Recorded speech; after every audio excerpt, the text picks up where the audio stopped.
In 2008, three complete strangers were put together with the hopes of creating the greatest Sony podcast ever heard. Today, unable to stop podcasting, the show survives as connoisseurs of dick and fart jokes. If you need Sony news, are not deaf, and don't want to die of boredom, maybe you can listen to Big Red Barrel Blue.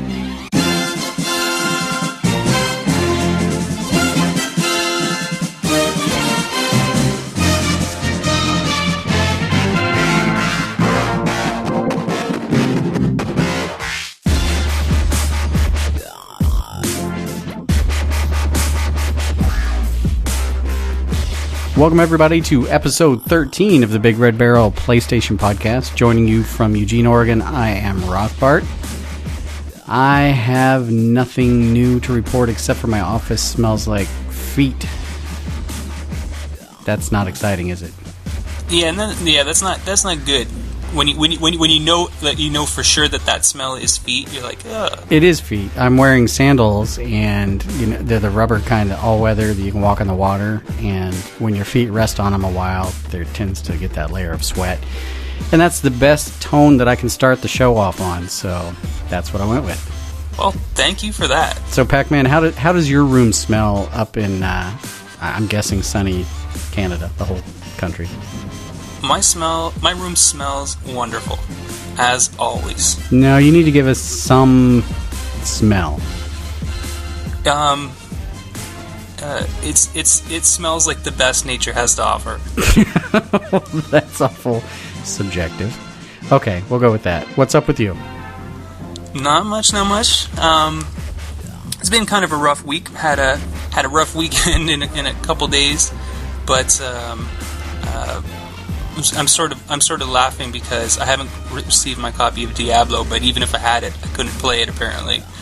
And my friends are starting to get pissed off because I'm like, oh, let me play at your house, and they're like, man, I can barely log on. Like, I'm gonna let you come over and play the 5 minutes that I can get on. Although apparently at this point, when we're recording on Wednesday, people have started to play.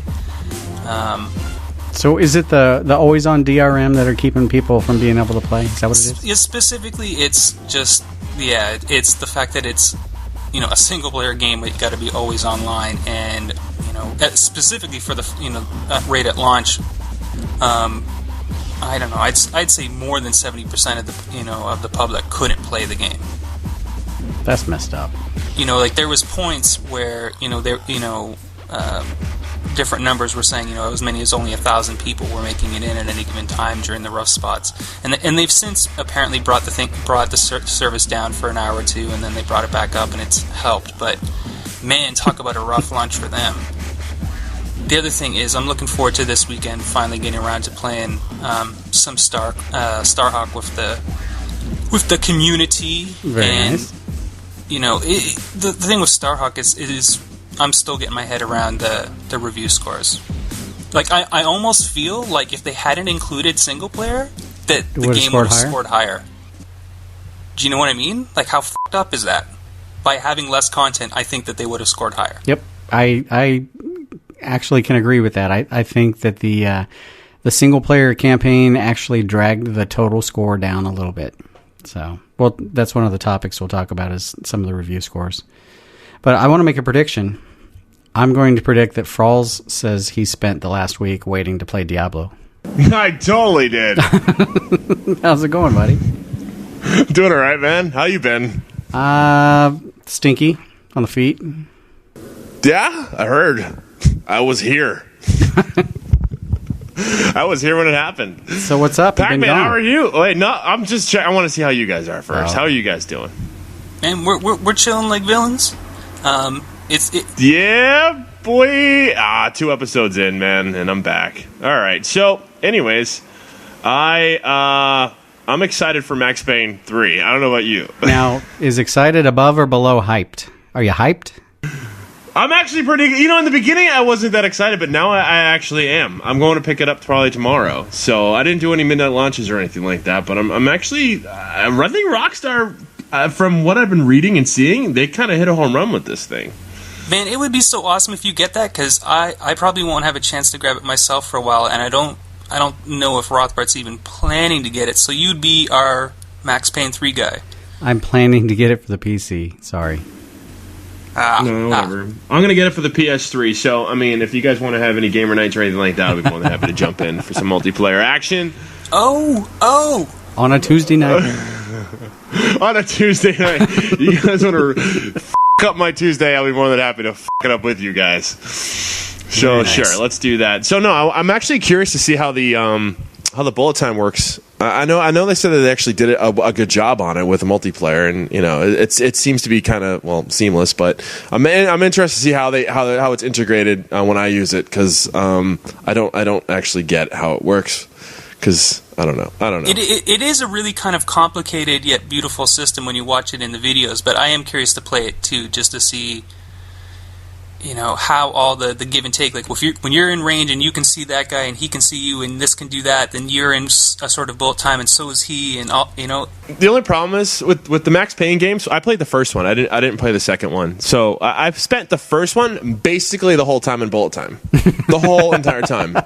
This game is you just dive you just keep diving and diving and diving. That's all you do, because it's easier to shoot and aim. But with Max Payne 3, I'm probably gonna do the same thing in campaign mode, but multiplayer. I mean, is it gonna be just a bunch of people diving everywhere? It's just, I'm hopefully not. That would be stupid. I got a question for you though about the Max Payne series, because this is something that I do like. Unlike a lot of other shooters, third person and first person, Max Payne doesn't have a regenerating health bar. You still got to go and pick up the painkillers, pain meds, and take pain meds to get your health back. Now, do you like that, or do you prefer regenerating health? No, I like that as long as it's planned out correctly. So I don't like being in an area where you save and you don't. Like, regenerating health is great, especially if you have a save point that doesn't have any health packs. So you can kind of just duck behind a wall and then fight a boss, or duck behind a wall and then jump out again. But if you're in an area where you don't have health packs anywhere close to you and you're already low and you save there by accident, you're kind of screwed. So I'm not a big fan of that, unless it's done correctly in a way that allows you to move forward with the game at specific save points with enough energy, because this is the only time I really ever get f***ed over. Yeah, I'm a fan of it as long as they don't give you too many painkillers to make it ridiculous, almost to the point where there's almost no need to really. Yeah. But by doing it in a smart way, they can make the game not more difficult, but make you play the game smarter instead of sort of just slogging through it with your regenerating health. I think they should slip Viagra in there by accident. That's not my health bar. Bullet time with a boner. Nice. Oh man, someone out there is going to be drawing a picture of Max Payne Rothbart drinking Viagra. I saw a video today. Wielding the double barrel. I saw a video today of somebody doing a homemade Max Payne, and it just was headshot everywhere. Headshot. Pearl necklace. Would you see Rothbard? I said I saw a video. I think it was either Destructoid or Kotaku, where this guy filmed Max Payne doing everyday things in bullet time, and one of the things was him squeezing Easy Cheese out of a can into his mouth in bullet time. And for a moment, I missed my old beard, but I'm fine. I got over it quickly. You missed like what? You can't grow it back? No, I can't grow it back. It's going into summer. It was kind of hot. See. Every summer, at least once every summer, I get tired of having a beard and I shave it off, but it never lasts. Like, even before the summer's even over, I've already started to regrow it. Like, I need at least a goat, if not a full pirate beard. And one day I'm gonna grow my beard long enough to get the like Viking warrior braids and shit in it. Chicks in Canada like that? Oh, Pac-Man, shiver my timbers. I want to walk your plank. No? Well, I mean, it would be impressive if someone could actually walk on it. Like, that would be a world record. God. Like walk on it as in, stand up, not just, crush it. You know what I mean? Right. Hey, there's an agenda on this piece of paper in front of me. Should we get to it? Yeah, I'm back, and there's not a single rumor on here. Not spoil alert. There was only one rumor, and I stuck it in as a regular topic because it wasn't very much of a rumor. Anyway, so a new trailer, teaser, well, I don't know if it was a teaser or trailer or whatever, of The Last of Us from Naughty Dog came out this week. Yeah. And was it a trailer, you think? Is it considered a trailer? I think it was considered a trailer because right on the agenda it says, "And I mean, damn, check out this trailer!" Exclamation. Yeah, definitely a trailer. Definitely trailer. With that note, I mean, damn. This is a survival horror game where you're not stuck in the dark. You're not stuck in the fog. You're outside. Well, I mean, you can be inside too, but daytime, brightly lit, colorful levels, gorgeous. I'm a little bit hyped for this. I mean, no offense to Max Payne, but damn. You know what? It does look cool, and they're really not, playing up that it's just going to be, what is it, like fungus zombies? Because the trailer sort of showcases, I guess, what would you call like nomadic pirates, or just people trying to steal their resources or murder them. Yeah, for whatever people reason. being dicks to other people. Survival of the. Yeah, who would have thought? Yeah, no. So, Fralls, I got to ask you this. You're often critical of games for weird reasons. I read that the characters in this game have no superpowers. They're not overpowered. They're not over muscular or anything. They even said that they're less capable than Nathan Drake from the Uncharted games. Do you think that that's going to be frustrating for you to not be able to leap, big jumps or to punch out guys in one or two punches? These guys, it sounds like they're describing them as more fragile, like they're trying to build some sort of sense of, I really do need to escape here because they're going to kill me. I can't fight my way out of these four guys or whatever. I'm a big fan of the Dead Space series, so the Dead Space series kind of had the same eeriness to it. You don't really have any superpowers. You basically have, your health meter, and that's it. So, I mean, with this series, dude, I mean, that adds even more suspense and more just, just giving more of you're just more embedded in it, and you're more attached to the characters because, they have, they have the ability to die. You don't hide behind a corner, or you don't freaking, take a health pack or whatever. I don't know.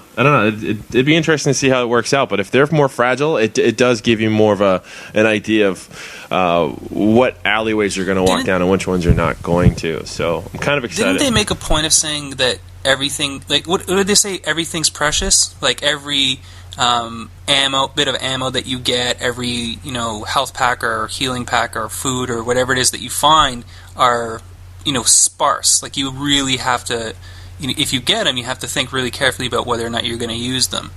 Like you only have 3 bullets. Save one for yourself. Who are you going to use those 3 bullets on? I'm a little bit excited. I didn't catch this, but I read some news posts about it. But the girl Ellie that was in the first teaser that they showed. If you look at the trailer they released today, the character is actually younger and the model is slightly different. They picked, what was her name? Ashley Johnson, who is an actress. You can look her up on IMDb. She's been in a few shows that I've seen.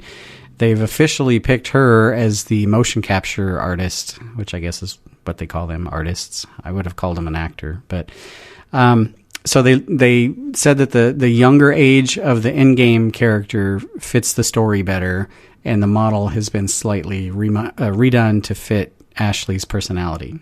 So I thought that was interesting that they would take the time between whatever that was, six weeks ago that they first released the first teaser to now. I would have expected them to be working on level design and fleshing it out, but somebody's been, making one of the main characters. No, we need the kids to be younger. So, I don't know. That's gross. Pedal Bear approves. Anyway. I want her younger. Metacritic shows Starhawk sitting at 78 cumulative after 37 reviews. This is kind of what you were talking about earlier, Pac-Man. Machinima, it seems to me, we know somebody that works there, but I just can't put a finger on who that was. They rated the game 60 out of 100. So I think they're on our list of what you talk about, Willis, places. Os Gamers, who have apparently it's some Australian gamers, never heard of that site. They gave it a 91, but IGN, they gave it a 90. I mean, that's a well-known site, putting their word out there. You can really tell who put or took put a lot of weight or took a lot away from the game based on single player when you read those reviews. Well, that one that was a 60, I read it, and their main cut was, I can't see why this game was made. The story, I mean, they were ripping on the story, and I'm kind of like you, Pac-Man. Give me Warhawk in space and just get out of my way because I'm going to play. And yeah, and I think some people complain the mechanics and stuff aren't to their taste, and that would have been a fair criticism. But I think that the real reason that single player existed in this version wasn't really because they were interested in telling a story or anything. Is they knew that they had made so many big changes to multiplayer, and they knew that the learning curve on Warhawk was kind of high, especially once the game was out for a couple months. Getting into Warhawk after it was released, a year later or whatever, was brutal. Mm-hmm. I mean, you just got owned by anyone you played against online, and they really wanted to make it, if you can get through the single player in Starhawk, which I haven't done yet, apparently it teaches you enough that you can jump into multiplayer. Because if you played the beta, jumping into the beta was kind of brutal too. Because you didn't really know what you were doing. You didn't know where the buildings, the best places to put buildings were. You didn't know how to do a lot of things. I got super frustrated with the original, not Starhawk. What the hell is it called? Warhawk. Warhawk. I got so frustrated, man. As soon as you jump online, you die. That's basically it. There's no learning curve or anything like that. It's like you're in there and you're just dead. And it just got so frustrating that I just stopped. I couldn't play it anymore. I got on the servers and did nothing but wait for you to log in and killed you as soon as you logged in. You're a dick. Headshot. That was me. But with Starhawk and Warhawk, I mean, there's a whole subset of people who only play that game just to fly around in the Starhawks or just to fly around in the Warhawks and Warhawk. In Warhawk, I was almost always on the ground. But see, that's the opposite. Like there's a niche there in that game for everyone that's fun to play that I don't think a lot of their games have. Yeah, my motive or my MO was I would get in a Warhawk and go up someplace high and then snipe or use the rocket launcher. So I would use the Warhawk to get to where I was going, but ultimately I would not want it where I was because it drew attention to me being there. So I would try to, balance it on the edge of a cliff so it would fall off. And occasionally I had to blow up my own Warhawk just to get rid of it. But I don't know. I had a lot of fun. See, I've just been pissed off because, I was in and out of the hospital this weekend and most of the week, so I haven't had time to play any games really. Basically the only game I've been playing is a friggin' Avengers Facebook game, which, no kidding, Spammer. Crushes my soul so much. But I mean, literally, when you have nothing to do between waiting for appointments and doctors and stuff, and you can play Facebook, I mean, it says something that the only thing that could get me to play Facebook was, I'm in the hospital. Like, you have to go to the hospital to play Facebook I games, could tell when you were there because you spammed me with Avengers. Yeah, requests. But I really wish I could I could mess with Fate or the Future and just see what Starhawk would have scored if they hadn't included multiplayer. Hadn't included single player rather. I think they would have at least gotten that extra 2 so they could hit 80. I gotta say though, a lot of these review sites, they need to start doing 2 different reviews, one for multiplayer and one for a campaign. Because if you give the whole thing as like Call of Duty, the campaign might suck, but the multiplayer might be amazing, or vice versa. And people buy that game for one of they don't buy it for both. Not a lot of people don't. Like some people buy it for the campaign, don't play the multiplayer. Some people, it's vice versa. Call of Duty would have sold just as well without single player every single time. I agree with what Paul says, though. Sometimes, I put a lot more weight on the Call of Duty campaigns than, your typical Call of Duty player, because I don't play the multiplayer that much. Yeah, that's true. So I want to know what that 5 hours is going to be like and whether that 5 hours is worth my $60, whereas the other guy knows his 200 hours is going to be worth his $60. Yeah, which sort of indicates where the reviews were coming from, right? Was the person a single player heavy player or multiplayer heavy or? It still should have scored 100 out of 100, even though I haven't finished it myself. That's what I'm going with. But you know what? Somebody on LinkedIn has a reference to Saints Row 4 for current generation consoles. Booyah! We didn't see that coming. When are people going to learn not to do that? It's amazing to me. Like that is just such proprietary information. You got to walk out of a company pretty pissed off to be able to do that. Yeah, but I'm sure some of them are accidental. But what better way to have a little fun and stir up some news? I mean, if they announced that Saints Row 4 was coming out, just we're doing it. It may not be as big a deal as if it catches fire on the interwebs and goes from site to site. I don't know. But still, there's so many people doing this. I don't think people were expecting Saints Row 3 to do as well as it did, and by all indications, Saints Row 3 is still going. I had a blast with it. I just started playing it. It is fun. You need to finish it. But you know what I did? I intentionally held off on the last level and leveled all the way up, and it's insane when you do that. You pretty much have to try to die. Yeah, you're invincible. You have to try to die? Well, you're not completely invincible, but you're like mostly invincible. You have to actively go out of your way to die. So, but okay. Anyway, well, I can't wait to almost die. The Mark Lamia, the Black Ops 2 studio head, who I'm assuming is with Treyarch, he discussed the Black Ops 2 engine, and he knows the series already looks dated, but, should they come up with a new engine or just overhaul it? Or plan C, let's just tweak the lighting on the explosions. Pac-Man, I know you've got an opinion here. I know you do. Yeah, it's because I'm the one who suggested this topic. But don't give away the secrets. Black Ops is going to sell. We all knew it was coming. And even though the Black Ops alternates between Treyarch and Infinity Ward, it's guaranteed every second year you release a game. So they're on a very strict schedule. And the last 3 games of Call of Duty have gotten heavy for starting to look really dated, which they do. I mean, the Call of Duties haven't been at the top of the visual line of games for a really long time. And and the Black Ops trailers came out, and the trailers look explosion-y. They look very Michael Bay, very lots of explosions, cool stuff going on. But in no way, shape, or form did they look like the top shooters that aren't stuck on such a tight, almost a sports game schedule. Like he says, are we going to reuse the same engine? Yes. Are we going to overhaul it in any major way? No.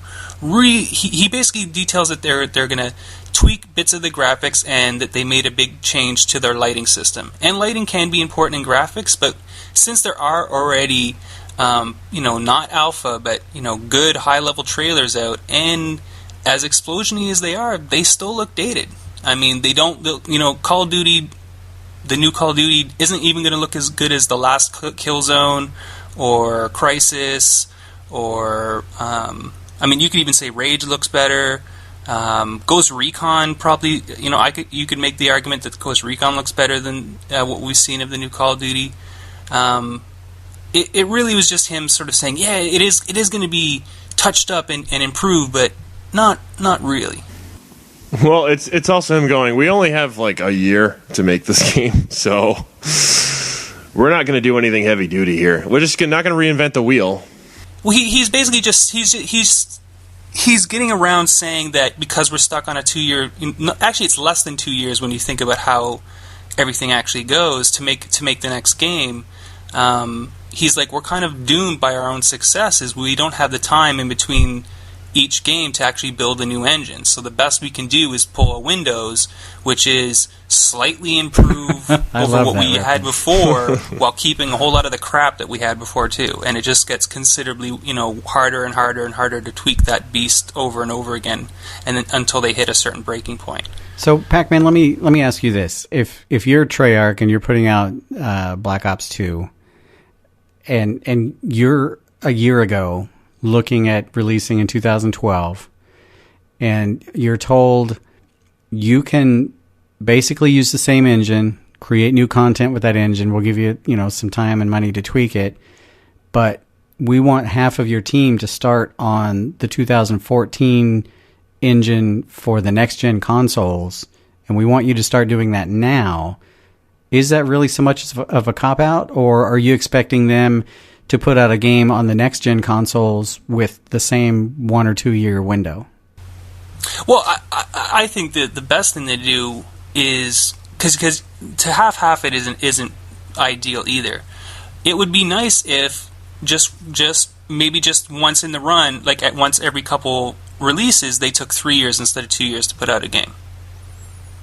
But I think I just felt that his interview was a very eloquent way of saying we're kind of stuck in this production cycle, so that we have no ability to get ahead of the graphics and the real improvements that people expect. So you're right. You probably won't see a better looking Call of Duty game till the next consoles. But I think you're saying they're stuck because of what Fralls just said. They're making money. So the ultimate goal is to make money. They're going to sell a half-assed version and make a lot of money. If they take a year off, they're not going to make any money. But I mean, they're still making money on, they're still selling the Call of Duty. I mean, who's going to buy Call of Duty Elite if there's no new game to go with Elite that year? Yeah, I agree. Yeah. So. But it would be nice if the graphics were better. But they've realized that they don't need to. I think there's some truth to that. Yep. All right. But I would like. I mean, we would all like it to look better, though. I know I would. Speaking of money, 38 Studios, is that what they're called? The guys that do Kingdoms of Amalur? They owe millions to the government. I haven't heard of this game. Have you heard of this game? Oh, yeah.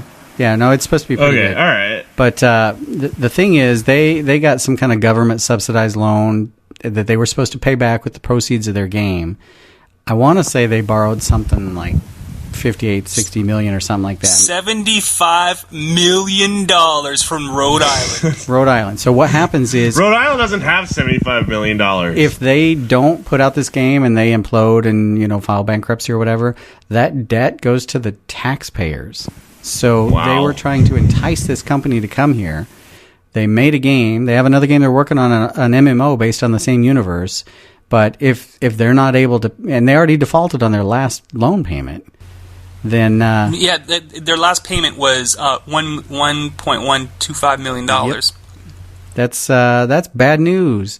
I mean, I pay taxes. I vote. I don't necessarily have any significant say on when a company gets lured by tax breaks or anything like that into my area. But I would be pissed if we loaned them $75 million. They fucked up. And then the taxpayers not only had to pay that $75 million, but an additional, I think, $40 million almost. It was like $111 million that the taxpayers would be covering because of this. Let's look at it this way. You've got $75 million. You've got a company that probably has less than 100 employees, right? And they're putting all their money towards a video game when they could be fixing schools or giving it to kids, keep them off the streets. Well, the whole reason they brought that company over and they got that loan was part of the job creation policy in Rhode Island, and now it's all sort of blown up in their face. And the idea that Kingdoms of Amalur even has any brand recognition or anything to become an MMO is stupid. I enjoyed Kingdoms of Amalur for what it was, but it's a solid middle of the ground game. It has zero chance as an MMO. I can't believe that's their next step. Like, that's crazy. And they probably won't even have a next step because if the game hasn't even been out that long, but it's not sold well, and if they're already having trouble paying payments back and they got $75 million left to pay off, like, holy shit. Yeah, good luck. Yeah. That just goes to show, just because you have a lot of big name people behind your game, when your game can't decide if it wants to be BioWare or WoW, bad things happen. You know what I like? What do you like? What? I like when games get delayed by a year or to the next year. Oh, I love when games get pushed back too, especially because they're always the good ones. Yep, Tomb Raider. It's going to 2013. They showed that at E3 last year. I remember that. Everybody was like, "Ooh, we see somebody fall off a boat and then get rescued," and we haven't seen shit since. You haven't seen anything except for that one picture of Lara Croft that looks hot and dirty. That is good for a few months. But BioShock Infinite also delayed till I think February 2013. Not only that, they're not going to show it at E3 or Gamescom. So that game they were going to release soon, not only is it not being released soon, we're not even showing it to you. But you can dangle from tracks and shoot people with the giant mechanical bird running around, guarding a chick. Say what? That just makes up for it. okay, mark my words. I will be the voice of dissent. Overrated. This game, it's going to be the poops. BioShock? Yes. Sacrilege. Yes. 78, just like Starhawk, but Starhawk won't give a shit. Oh, I don't think it'll be a 78. I think it'll do okay, but I don't think it's going to sell well. This is going to be another one of those games that pulls those day 100s. You know it's going to be. No. Mm-mm. Ken Levine is. I think Tomb Raider is going to get friggin' be awful. I don't know. I like Crystal Dynamics. If they want more time, I'm going to give them more time. I have a special place in my heart for that series. Anyway. Well, let's see. Moving on. We're moving on with no rumors. I'm reading this agenda. I'm looking at the clock and reading the agenda at the same time. Hey, if you guys had to guess what the number one selling console of 2012 for Europe was, what would you say it is? Oh, geez, Game Gear. Wii. Pac-Man got it. Game Gear. Was it really Game Gear? Sold 2.5 copies. they don't game much. It is the PlayStation 3. That's not bad. I mean, that's only like 1/10 of the world. Well, I mean, it's not North America, but it's significant. So, yay, right. Europe. No doubt. Slightly related, science has finally stepped in and confirmed what I personally have always known as true, and that is PS3 users are scientifically proven to be more sophisticated than Xbox 360 or Wii users. For real? Yep. And that game company is Genova Chin. He's the guy still at the company, even though all of his coworkers seem to be fleeing. They just hired some new ones, so. He recently said, and I quote, "Sony has a more artistic and adult-focused taste. They care about how grown-ups feel toward their games. The player who owns a PlayStation 3 is more likely to be interested in artistic games compared to the Wii and Xbox 360. Now, mind you, this is the president of a company that puts out games of the artistic nature only on the PlayStation 3. So, yeah. But he's been successful doing it. Yeah, he's been successful, but I mean, you always wonder, would those games have sold better on the 360 or the Wii, or would they have sold at all, or would they have not been considered special if they weren't exclusive? I don't know. I'm going to believe him just because it makes me feel good. He's saying what I want to hear. Can we elect him for something? You are sophisticated. I like that. Sony Computer Entertainment America has registered the domain Forsaken Souls the Game. Did you say Bacon Souls? Bacon Souls, day one purchase. No, Forsaken Souls. Oh, that Bacon Souls is way better. Yeah, and that was the one rumor that we had, so that's not even really a rumor. That's like a statement. It's kind of smoky flavored. Yes. Hickory smoke Forsaken bacon. Let's see. Oh, here's another one. You like the LinkedIn stuff. Some DICE employee resumes. Pac-Man, did you play Mirror's Edge? I sure did. Somebody had a Mirror's Edge sequel on their resume, and Battlefield Bad Company 3, which is of no surprise to me. I think they already said they were making a Mirror's Edge sequel anyways, but not a Bad Company. Well, I mean, they've been saying that there's a possibility of a Mirror's Edge sequel ever since Mirror's Edge came out. But we haven't ever actually heard anything about it. That would be cool, because that was a cool game. It was a neat game. It definitely needs to go to the next level, though. I think so, too. I mean, they've got a lot of room for improvement. But I was going to say, as far as Bad Company goes, once you release a game in a series that has a 2, when they announce a 3, that should not be a surprise. So, I am not surprised Bad Company 3 is coming. What I am surprised, though, Lost Planet is getting a spin-off called EX Troopers, and it's coming to the 3DS and the PS3. If you were to pick 2 platforms to come out on, what game would choose the 3DS and the PS3 as the only 2 to come out on? This game. A game that's definitely hitting the Asian market hardest. Yeah. Wow.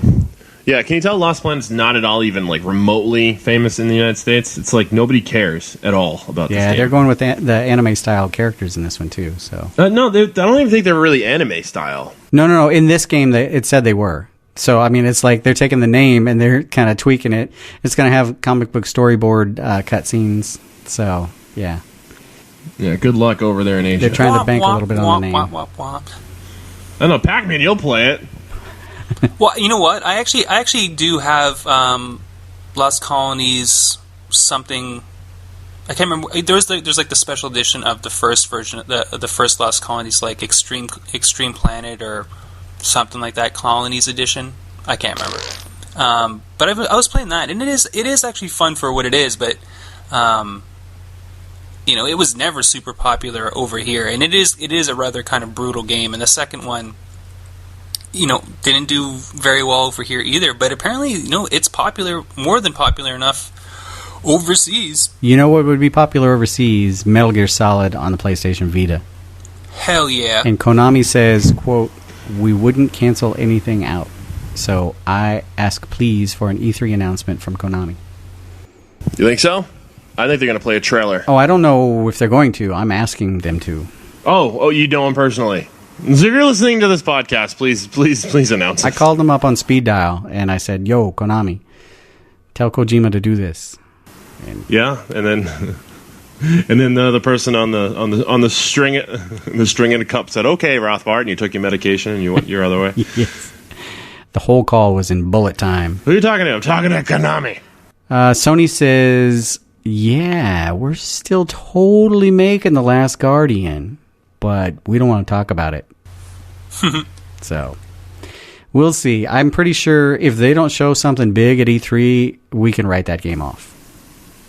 That's my personal opinion. I agree. You know what I love? I love it when ex-employees from other companies that are no longer at those companies come back to comment on the industry and fill us in on a little bit of the stuff that we suspected might have been the case, but we didn't have any proof of, and we don't know them personally, so we would never know.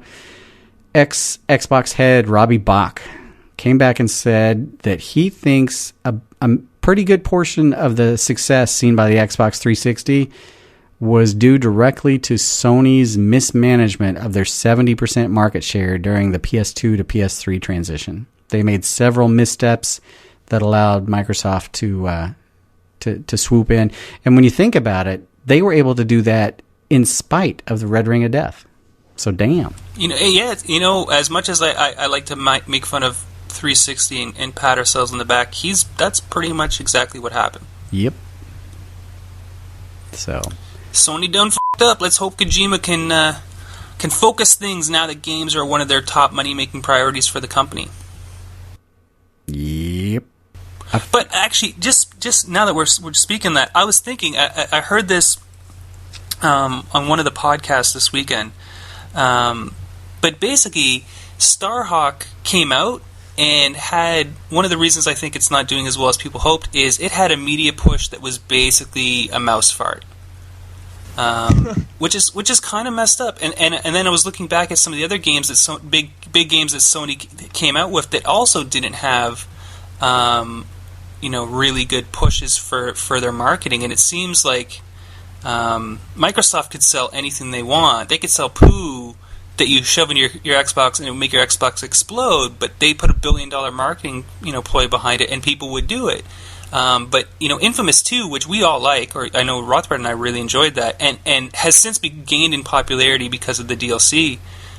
It too didn't get a really good ad campaign, and it seems weird that exclusives for Sony don't just by default get a good ad campaign. Like what the where's the thing besides trailers for Starhawk?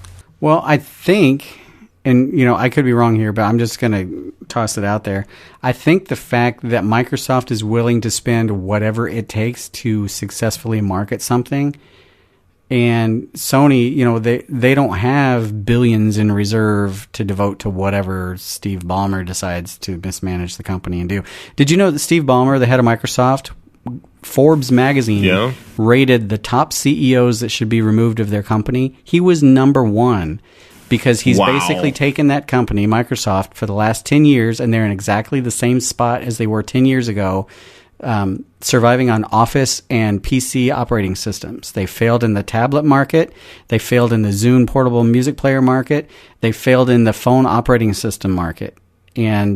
But I still see Chris Parnell on the TV every freaking night hawking the into the beta test for your phone. This is what a phone should look like. And it looks like an iPod from 5 years ago. And I still see Toyota commercials where they're saying, trust the Toyota Corolla now with Bing. And, I don't need goddamn Bing in my Toyota. And even if I did, I don't need a TV commercial saying Bing that I know costs millions of dollars to play. Imagine just driving and all of a sudden you just hear, Bing, turn left over and over and over again. Here's the deal, though. That'd be awful. I know nobody, I'm sure somebody will comment from this podcast. I don't know anybody personally that prefers Bing. I don't know anybody personally that owns a Windows phone. I don't know anybody personally that has played anything beyond Dance Central and the voice input for Mass Effect 3 on their Kinect. I know a lot of people, but they market the shit out of their stuff way beyond what it's entitled to, in my opinion. They're not putting money in to make money. They are blasting money out at those things, and only a few companies can do that and still say solvent. And I don't even know that they're making money on the Xbox, or if they even treat this as the same kitty that they're pulling money out of. So while I'll see primetime commercials for weeks for Halo 4 when it comes out, I kind of understand why I'm not seeing commercials for, your Uncharted 3s nonstop on every channel known to man and billboards and product Well, placement. I don't think anyone wants to see them spend stupid money like Microsoft, but it would be nice to see a good, solid push beyond, blog trailers and stuff like that for Sony exclusives. But they have changed their priority, and hopefully, with games being one of their 4 priorities, I think Sony chose. It was 3, yeah. It was 3. Hopefully some of that will be because when I say that they need to capitalize on their exclusives, because that's one of the big selling points for the PlayStation 3 over the 360 right now, is just pound for pound, PlayStation 3's got more games. Yeah, a couple of multiplayer games might be better on 360, but PS3. There's not even any competition. PS3 has the best exclusives. And a lot of them. Alrighty, so you know what I did this week? I feel so bad that I did this now. What? I bought the Big Red Barrel podcast app, finally.